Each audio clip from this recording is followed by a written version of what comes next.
नमस्कार दोस्तों, मैं अमरीश चंद अमरीश एकेडमी यूट्यूब प्लेटफॉर्म पर आप सभी प्रचारकों का हार्दिक स्वागत अभिनंदन करते हैं।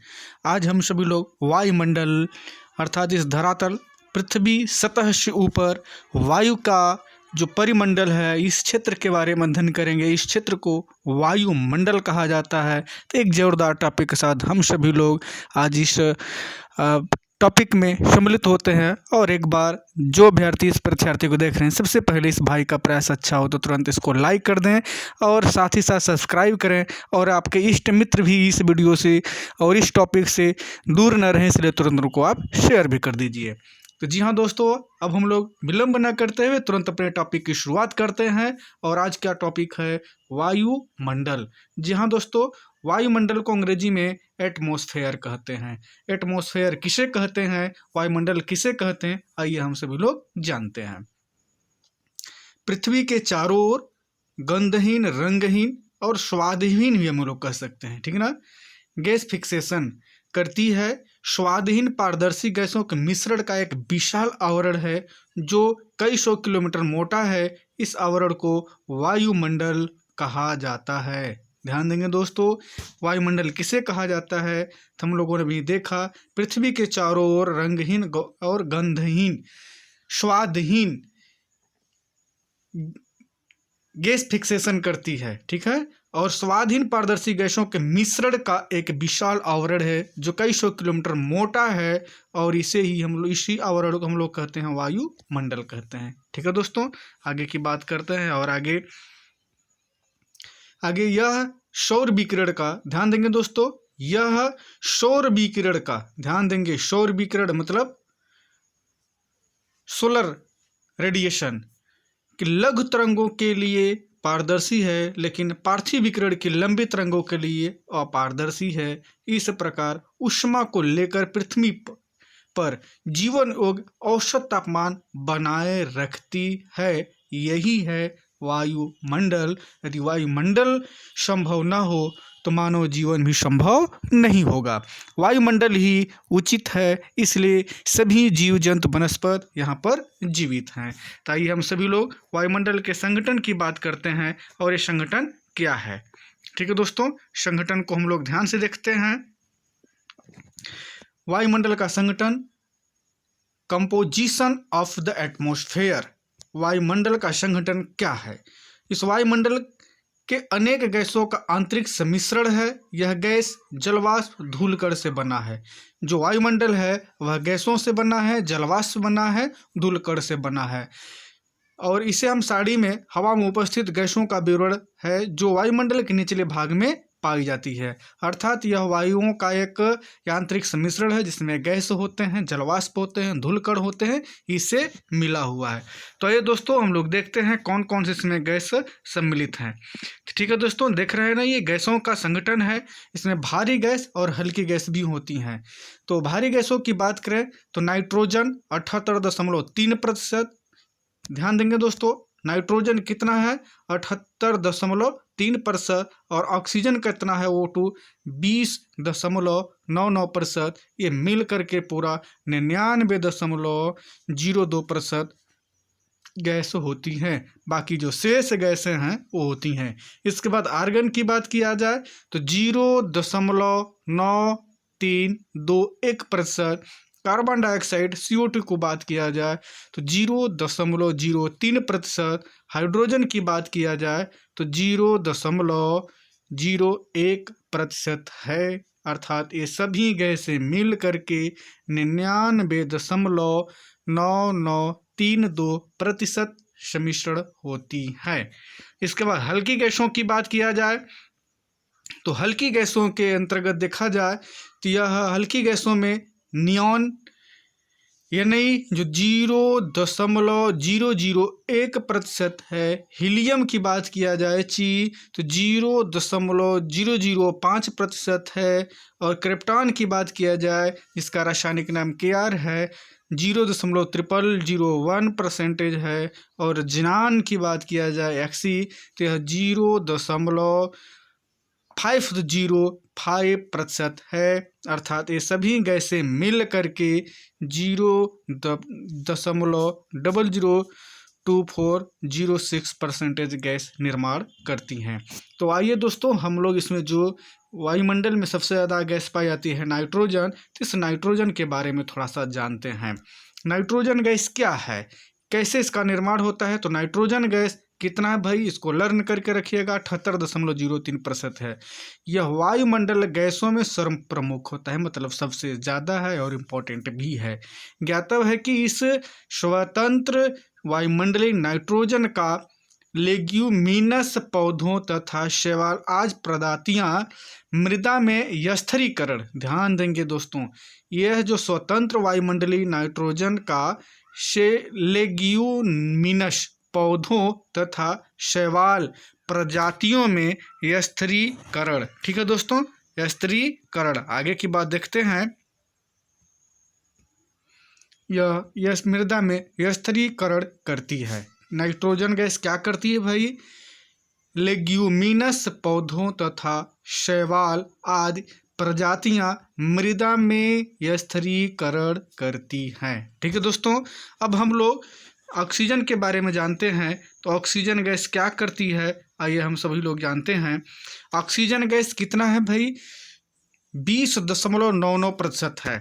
कितना है भाई, 20.99% है। यह 120 किलोमीटर की ऊंचाई पर ऑक्सीजन की मात्रा नगण्य हो जाती है।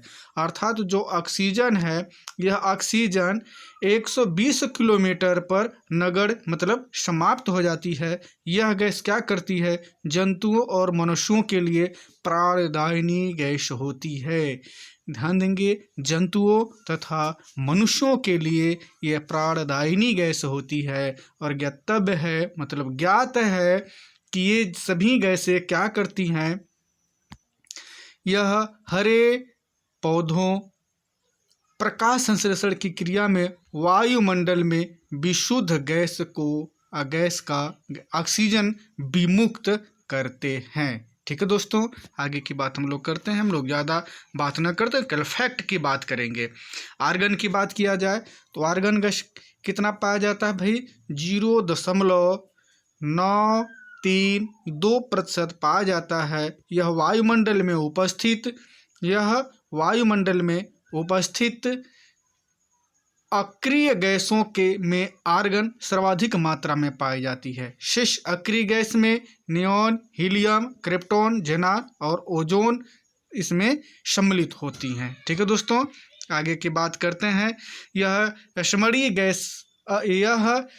स्मरणीय यक्रिय गैसों में आर्गन एक भारी गैस है। ठीक है दोस्तों, कुछ इसमें इंपॉर्टेंट परीक्षा की दृष्टि से नज़र रखते हुए हम लोग कुछ इंपॉर्टेंट बात करते हैं।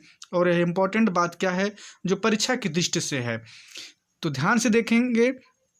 वायुमंडल विभिन्न प्रकार के गैसों का यौगिक है कि मिश्रण, क्वेश्चन पूछा जा रहा है एग्जाम की दृष्टि से, ये वायुमंडल क्या है। ध्यान देंगे, वायुमंडल क्या है, तो वायुमंडल विभिन्न प्रकारों का गैसों का यौगिक है या मिश्रण है। तो बल्कि यह क्या है, यौगिक न होकर के बल्कि यह क्या है भाई, मिश्रण है। जो वायुमंडल का विभिन्न गैस है, गैसों का यह मिश्रण है वायुमंडल। पृथ्वी का औसत तापमान कितना है, तो वह है 15 सेंटीग्रेड।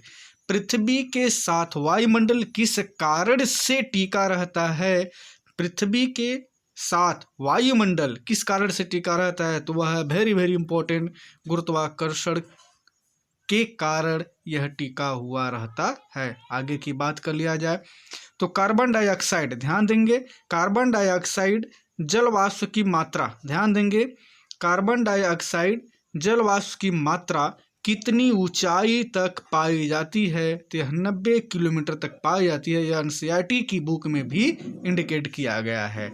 वायुमंडल में उपस्थित अक्रिय गैसों में कितनी मात्रा सर्वाधिक पाई जाती है, किसकी मात्रा सर्वाधिक पाई जाती है, तो ध्यान देंगे, वायुमंडल में उपस्थित अक्रिय गैसों में किसकी मात्रा सर्वाधिक है, तो आर्गन गैस की मात्रा सर्वाधिक है। वो कितनी है, 0.93%। और ध्यान देंगे, सूर्योदय तथा सूर्यास्त के समय नयनाभिराम दृश्य किस कारण उत्पन्न होता है। ध्यान देंगे, जब सूर्य का उदय होता है और सूर्यास्त होता है तो नयनाभिराम दृश्य किसके कारण होता है, तो वह प्रकाश किरणों के प्रकीर्णन के कारण होता है। आगे की बात कर देते हैं, वायुमंडल में अक्रिय गैसों की मात्रा कितनी प्रतिशत होती है? तो वायुमंडल में अक्रिय गैसों की मात्रा 0.9347% होती है। वायुमंडल में आर्द्रताग्राही केंद्र की तरह कौन कार्य करता है? तो धूल और नमक के कण आर्द्रताग्राही केंद्र का कार्य करते हैं। आगे की बात करते हैं, कितने ऊंचाई पर ऑक्सीजन की मात्रा पाई जाती है? तभी हम लोगों ने अध्ययन किया था 120 किलोमीटर की ऊंचाई पर ऑक्सीजन की मात्रा पाई जाती है। ठीक है दोस्तों, आगे हम देखते हैं अगले स्लाइड में। कार्बन डाइऑक्साइड की बात किया जाए तो जो कार्बन डाइऑक्साइड है वह कितनी मात्रा में पाई जाती है भाई? 0.003% पाई जाती है। ठीक है ना। और इस गैस के बारे में बात किया जाए, यह मौसम, ध्यान देंगे, यह मौसम विज्ञान की दृष्टि से बहुत ही महत्वपूर्ण गैस है, क्योंकि ध्यान देंगे, क्योंकि ध्यान देंगे भाई, क्योंकि यह सौर विकिरण के लिए पारदर्शी लेकिन पार्थिव विकिरण के लिए अपारदर्शी है। ये बहुत वेरी इंपॉर्टेंट बात है। हम लोग केवल बात कहें, केवल इसमें फैक्ट की बात की जाएगी, तो इस फैक्ट को याद रखिएगा। सौर विकिरण के लिए, ध्यान देंगे, कार्बन डाइऑक्साइड सौर विकिरण के लिए पारदर्शी है। पारदर्शी का मतलब सौर विकिरण में आर पार हो जाती है, लेकिन पार्थिव विकिरण में ये अपारदर्शी मतलब आर पार नहीं होती है। CO2 का जब वायुमंडल में साधारण बढ़ जाता है तो अनेक समस्याएं उत्पन्न हो जाती हैं। ठीक है ना। क्या हो जाती भाई? अनेक समस्याएं उत्पन्न हो जाती हैं। तो थोड़ा सा एक फैक्ट और है, इस फैक्ट को ध्यान से देखेंगे कि ध्यान देंगे, दो प्रमुख कारणों के फलस्वरूप वायुमंडल में CO2 की मात्रा अर्थात कार्बन डाइऑक्साइड की मात्रा तेजी से बढ़ती जा रही है। वो कौन से दो कारण हैं? तो पहला कारण है, नंबर 1 कारण की बात किया जा रहा है, बढ़ती दर से जीवाश्म के दहन के कारण। ध्यान देंगे, बढ़ती दर से जीवाश्म का दहन होता है। जितने भी जीव जंतु वनस्पत हैं, इनको हम जलाते हैं, इनके कारण से CO2 की मात्रा अधिकांश मात्रा में वायुमंडल में विमोचन हो रही है। दूसरे कारण की बात किया जाए तो दूसरा कारण है तीव्र गति से, ध्यान देंगे, तीव्र गति से वन विनाश के कारण वन क्षेत्रों में ह्रास होने के कारण CO2 अर्थात कार्बन डाइऑक्साइड के उपयोग में निरंतर कमी हो रही है। जी हाँ दोस्तों, वायुमंडल में CO2 के साधारण में वृद्धि होने से हरित गृह प्रभाव अर्थात जो ग्रीन हाउस इफेक्ट होता है, उसमें क्या होता है? वृद्धि होती है। ध्यान देंगे दोस्तों, जो ग्रीन हाउस है ना, इस ग्रीन हाउस में हरित गृह प्रभाव अर्थात ग्रीन हाउस इफेक्ट में वृद्धि होती है, जिस कारण निचले वायुमंडल एवं धरातली सतह के तापमान में वृद्धि होती है। और ज्ञात है कि क्योटो प्रोटोकॉल 1997 में एक पर्यावरण से संबंधित क्योटो कहाँ है भाई? जापान में एक सभा हुई थी, और वह कब हुई थी? 1997 के द्वारा इसकी मात्रा में कमी किए जाने के बारे में वैश्विक सहमति बनी है, मतलब विश्व स्तर पर सहमति बनी हुई है। आगे दोस्तों बात करते हैं हम लोग बात करते हैं ओजोन गैस की। ओजोन गैस के बारे में हम लोग थोड़ा सा अध्ययन करते हैं, और ये जो ओजोन गैस है इसको ध्यान से देखते हैं। ध्यान देंगे, मौसम की दृष्टि से ओजोन वायुमंडल का दूसरा महत्वपूर्ण घटक है। यद्यपि वायुमंडल में इसकी मात्रा बहुत कम पाई जाती है, किंतु सूर्य से निकलने वाली हानिकारक अल्ट्रावायलेट अर्थात पराबैंगनी किरणों के अवशोषक गुण के कारण यह तीव्र महत्वपूर्ण है। यह पृथ्वी की सतह से, ध्यान देंगे, यह पृथ्वी की सतह से 15 से 50 किमी की ऊंचाई के बीच पाई जाती है। कौन सी गैस भाई? ओजोन। किंतु इसकी सघनता 15 से 35 किलोमीटर के बीच अधिक होती है। अर्थात जो ओजोन गैस है वह मूल रूप से कहा दिया जाए तो 30 से 35 के बीच में इसका सघनता है, लेकिन पाने की बात किया जाए तो 15 से 35 किलोमीटर के बीच में अधिक होती है। अर्थात यह कई बार परीक्षाओं में पूछा गया है कि ओजोन गैस की सघनता कितना है, तो 15 से 35, जबकि यह 15 से 50 किलोमीटर भी पाई जाती है। लेकिन सबसे अधिक सघनता की बात किया जाए तो यह 30 से 35 किलोमीटर के बीच में पाई जाती है। ठीक है दोस्तों, सुपरसोनिक जेट विमान से निकली हुई, जो सुपरसोनिक जेट विमान होते हैं उससे निकली हुई नाइट्रोजन ऑक्साइड और एयर कंडीशनर से तथा रेफ्रिजरेटर से निकले आदि से निःसृत क्लोरोफ्लोरोकार्बन CFC कार्बन, ध्यान देंगे, क्लोरोफ्लोरोकार्बन इस परत को काफ़ी क्षति या नुकसान पहुंचाते हैं। ठीक है दोस्तों, और यह जो क्लोरोफ्लोरो है इस गैस से ओजोन परत नष्ट होती है। आगे ध्यान देंगे, ओजोन परत के क्षरण को बचाने के लिए ही 1987 में मॉन्ट्रियल प्रोटोकॉल पर सहमति बनी थी। जी हाँ दोस्तों, 1987 से ही मॉन्ट्रियल प्रोटोकॉल पर सहमति बनी कि क्लोरोफ्लोरोकार्बन को बचाया जाए, और अंटार्कटिका महाद्वीप में छेद हो रहा है उसके मद्देनज़र इस पर सहमति बनी। ठीक है दोस्तों, आगे बात करते हैं जलवाष्प की।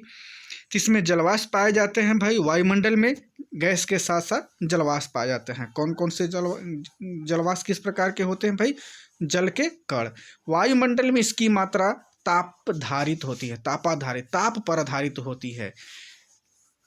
सामान्यतः यह 0 से 4% तक पाई जाती है। जो जलवाष्प होती है वायुमंडल में कितना पाई जाती है? 0 से 4% तक पाई जाती है।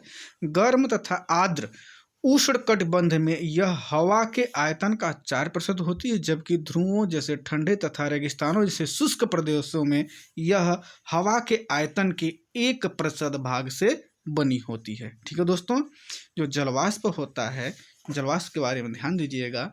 यदि यह सामान्य रूप से देखा जाए, ध्यान देंगे, तो 0 से 4% तक होती है। ठीक है ना, लेकिन गर्म और उष्ण आर्द्र के क्षेत्रों में देखा जाए तो उस हवा के आयतन का 4% होती है। ठीक है दोस्तों, जबकि ठंडे और ध्रुव क्षेत्र रेगिस्तानों में, शुष्क प्रदेशों में यह कितना होती है? 1% होती है। ठीक है दोस्तों, आगे की बात किया जाए तो